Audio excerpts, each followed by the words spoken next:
With great power comes great expectations. What's up, everybody? Welcome back to another episode here at JK Amusements. Today, I wanted to talk about Spider-Man No Way Home. If you haven't seen anything about this movie, get out from under your rock, Patrick, and go touch some grass. Honestly, this is the most hype-up movie of the year, at least for me. If you are in any sort of capacity a Marvel fan, then this is the movie of the year to see. If you hate spoilers, delete Twitter, delete every social media that you have. This is the same thing I told Jared because he hates spoilers.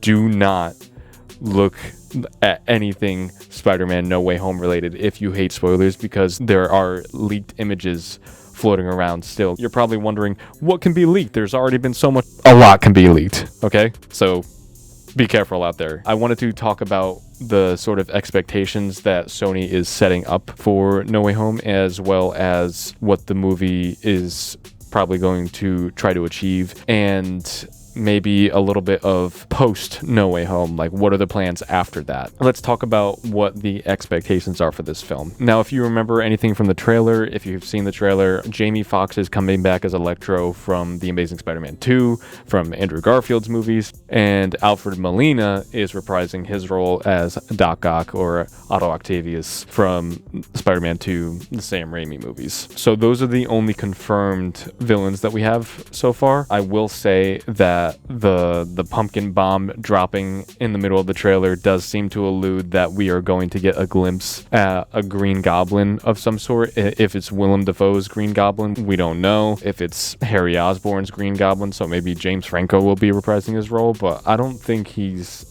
made any comment about that. From what I've seen, none of them are. No members of the cast are saying anything. Marvel and Disney have a history of wanting to play things close to their chest. In addition to that, there have also been some rumblings.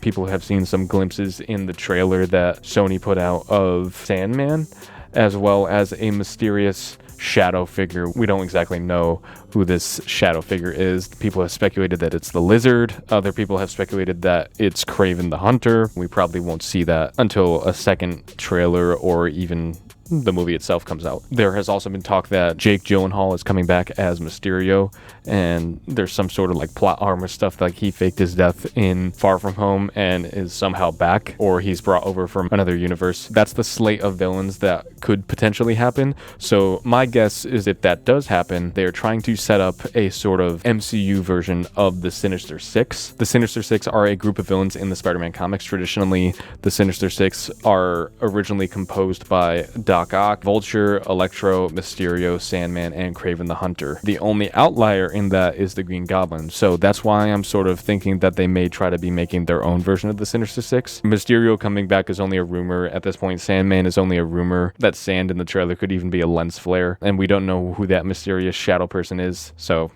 we'll have to see what happens there. Apparently, there are leaks that Kirsten Dunst is coming back. She played MJ in the Sam Raimi movies, as well as Emma Stone coming back. She played Gwen Stacy in the Amazing Spider-Man movies. Then, of course, the elephant in the room comes in. Are the two other Spider-Men gonna make an appearance in this? We don't know, is all I'm gonna say. We don't know. They have both outright denied that they're in it, but lying to preserve the surprise is not something that actors in the MCU or with Sony are immune from. They have done it in the past to preserve the air of mystery, the air of surprise. That is why it's within the realm of possibility that these people are just outright lying to protect the element of surprise and to protect that little bit of movie magic. That's what we're looking at in terms of audience expectations. So the audience has these massive expectations that, oh, it's the Sinister Six is going to show up. Oh, Gwen Stacy and MJ are going to come back. Oh, we'll even get the two other Spider-Men in there.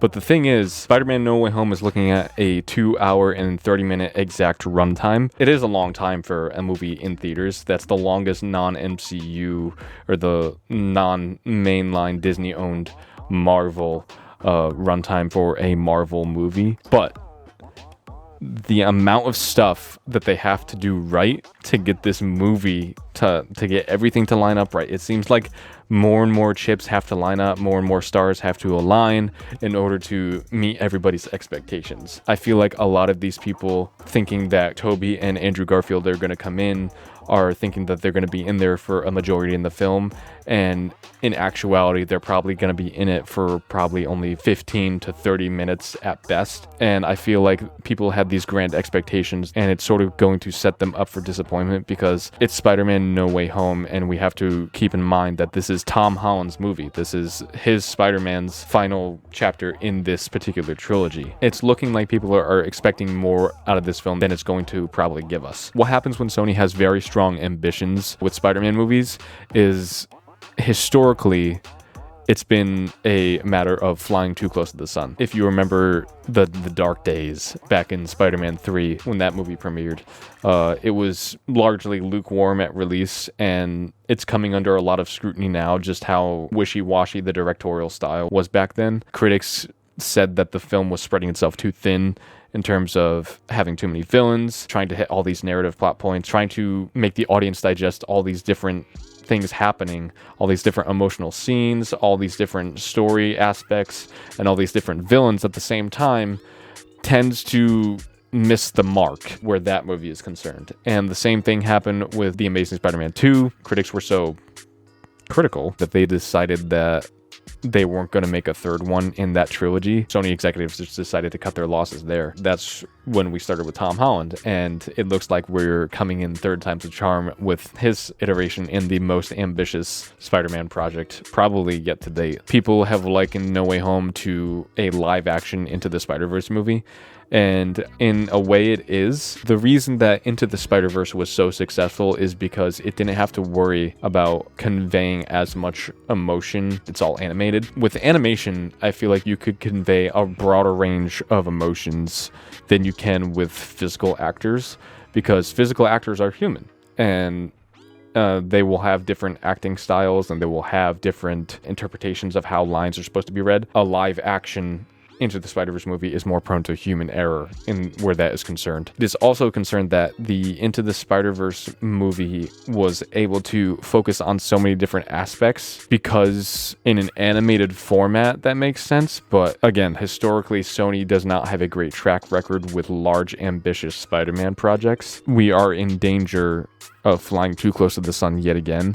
So Sony has a lot of things that it needs to nail in order to get it right. It has to focus on Tom Holland's emotional development as Spider-Man and Peter Parker. A lot of people were very critical of the direction that Peter Parker was, as a character, was moving in Far From Home.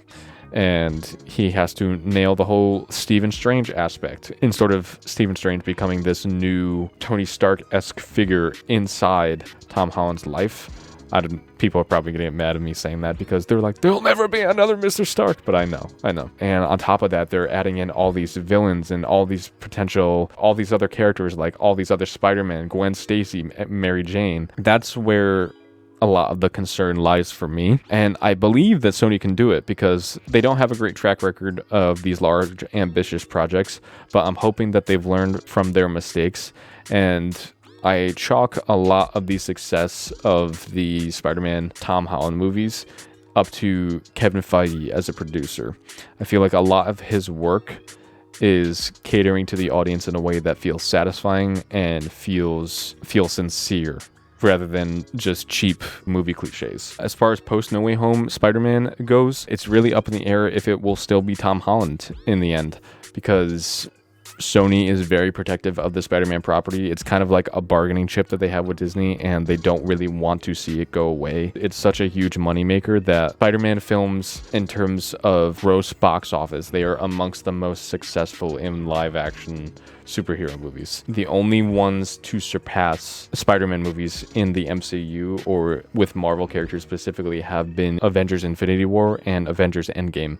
I believe those are the only two that have surpassed Spider-Man movies in general. Spider-Man is such a hugely popular character. The most successful Spider-Man film of all time to this date has been Spider-Man Far From Home, that generated $1.1 billion or over that. And for all the hate that Spider-Man 3 gets from the Raimi trilogy, that is the second most successful Spider-Man of all time. That generated $890 million in terms of money produced from the box office. Even though that it gets a lot of hate and people are very critical of it, it is still the second most successful Spider-Man movie in terms of like box office. You know what they say, money talks. As far as post No Way Home content goes, it's up in the air whether Tom Holland will be reprising his role as Spider-Man, and that's because Sony has not renewed his contract, at least not with the public's knowledge. And I think that's because they are waiting to see the performance of No Way Home, because they typically like to work, it's a rule of threes with Sony,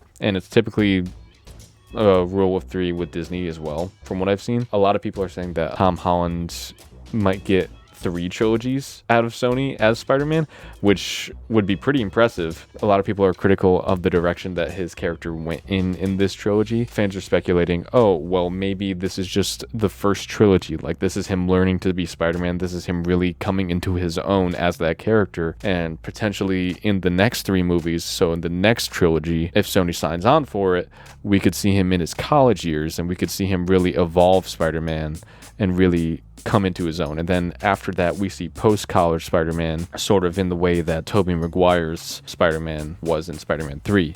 And that would be really interesting to see. That's sort of the expanded version of the Raimi movies, in that Spider-Man in the first one, he was in high school, he didn't really know how to use his power, so a lot of it was him just learning how to be the character, struggling with that responsibility and that awesome power. And Spider-Man 2, he was in college and he was really struggling to find that balance between work and social life, you know, love life, and finding his balance with Aunt May and all these different things. So that's what the second trilogy would be, those college years. And then post college would be him potentially like getting more serious into his relationship with MJ, possibly thinking about marrying her like Tobey's Spider-Man was in Spider-Man 3, as well as struggling with the consequences of growing up with people finding out you're Spider-Man, of your best friend knowing you're Spider-Man for so long, of the consequences of a prolonged career as Spider-Man. That's probably what we could be looking at post-launch, but everything is up in the air because Sony has not renewed Tom's contract and may not in the end anyway. I think they are putting themselves out to a lot of fan backlash if that happens, because a lot of fans consider Tom to be their favorite Spider-Man. Just in terms of pure business decisions, I think that would be a poor decision on their part if they decided not to renew his contract as Spider-Man and decided to go with another actor. That's just what I think. But yeah, that's what we're looking at with Far From Home, and I think I've rambled on long enough about this movie, and I can't wait for it to come out and give a full review of it. I think me and Jared will tag team that review, and we'll give it our best shot at what we liked about it, what we didn't. Thank you guys so much for watching. Thanks for stopping by, and I will see you in December after No Way Home. And as always, I will see you at JK Amusements in the next video. Bye-bye.